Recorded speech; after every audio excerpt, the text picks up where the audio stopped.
Hi, I'm Scott Heinonen from Tinderbox Kitchen. Doing a little pasta sheeting this morning. We like to do a lot of fresh pastas at Tinderbox Kitchen. Tonight we're going to serve a little egg noodle ravioli stuffed with goat cheese and roasted corn. So I'm just going to kind of give you the basics on how we like to do pasta here. Basically, this is just a simple egg noodle dough, I call it. Eggs, olive oil, flour, water, and salt. And you can see the nice color of it. That also comes from a little semolina flour, which we like to use 1-to-1 all-purpose and semolina flour to make our pasta dough. So I'm just going to kind of show you basically how we like to sheet it. Real simple. If you have one, if you have a KitchenAid at home, these attachments are available all over the place. Real easy to find, unless you really like using a hand crank, but I kind of got tired of that after a while. So what you want to do is, well, let me show you. Take a nice piece of dough, flatten it out by hand just a little bit, just to try and work it through the machine.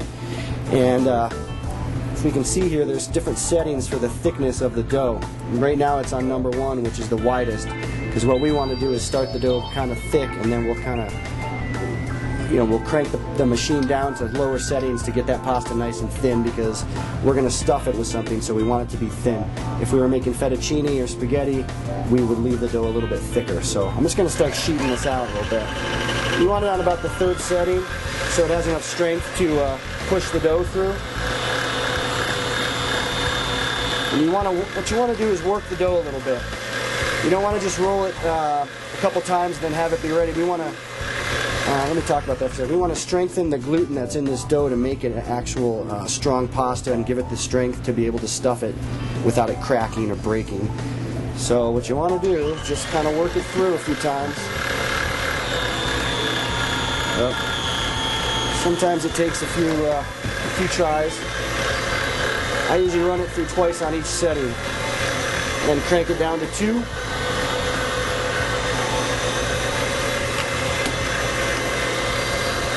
Back down to 3. And sometimes the dough, the moisture in the dough will keep it from sliding through, so sometimes we just dust it a little bit, keep it moving nicely through the rollers.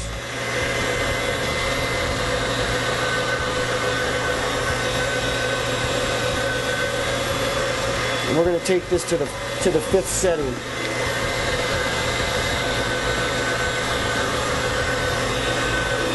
It's kind of therapeutic. I like doing this sometimes.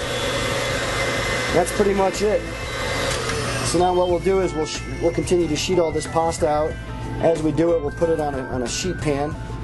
Little trick is to sprinkle it with a little bit of semolina flour, and this is the semolina flour that's actually in the dough. And what I like to do is put it on a sheet pan while I'm sheeting the other pieces, and just cover it so it doesn't dry out. So I'm going to get all these other pieces of dough sheeted out, and then I'll show you a few different cuts on pasta, and maybe we'll stuff a few raviolis. Now we're in the main kitchen here at Tinderbox. On the prep table here, we've got that sheeted pasta dough, and I just want to show everybody how we do it here. A couple different cuts of pasta, real simple.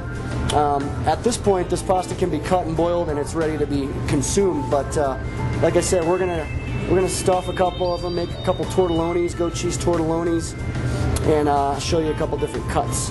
First of all, when you're working with pasta, you want to keep your surface floured a bit. You don't want the pasta ripping or sticking. We're pretty good to go there. The first thing we do, a lot of times what we do here at Tinderbox is I'll just square this pasta off. Keep your scrap because you can re-roll it. And we use this for a lot of times for a vegetarian dish, or just a lot of different variations and different preparations. But what we like to call is, we just call them, these are ribbon noodles. And this is a pasta wheel and or a pastry wheel. And it just adds a nice cut, a nice look to the noodle. So basically a little bit of pressure and you just kind of roll through it.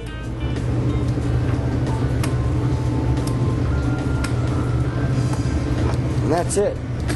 What I like to do is I'll stack these on a sheet pan and I'll actually freeze them. And then whenever we need noodles, we just kind of grab them out of the freezer, and they cook in about 2 minutes. Real simple.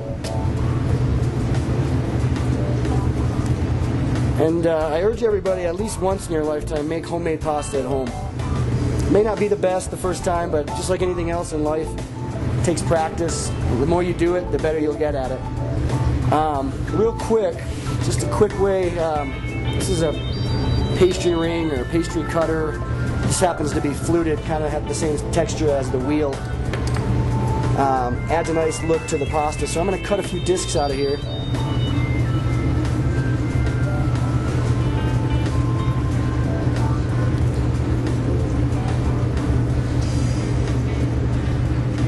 And once again, keep your scrap because you can re-roll it or just cut this into some, some odd shapes and boil that off and have a snack with it. And we'll just separate our discs. This can go over with our other scrap.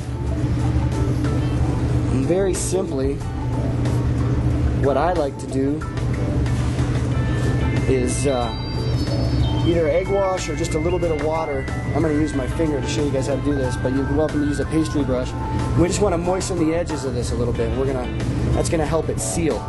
So I'm going to go ahead and do a few of them ahead of time. And just a little nub of goat cheese. This is Laura Chanel goat cheese from Sonoma, California. And if you're making a lot, it's good to kind of maybe do half dozen at a time. You don't want to do too many because the pasta will dry out. If you have somebody helping in the kitchen, it's a good two-man job. Real simply, genteelly, you just want to kind of flip these over, press them.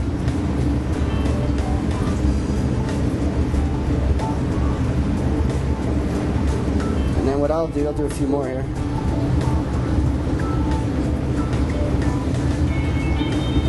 If you want to put some ham in with this, bacon, if you want to season the goat cheese to your liking, that's up to you. But this is just kind of real basic to show the procedure of it all.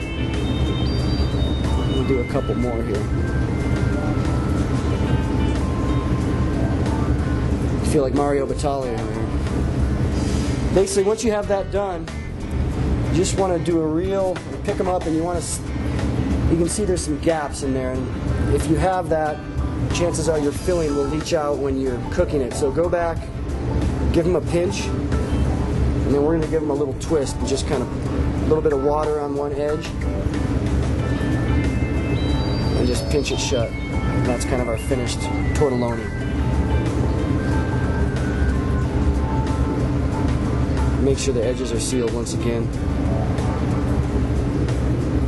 Pretty simple. Once again, time consuming, but well worth the efforts, I believe. And like I said, it's a good kind of a team. It's a good team drill, if you will, to help kind of push some of these out. So when my cook gets in here in a few minutes, he and I can bang these out for tonight, and we'll be ready to go.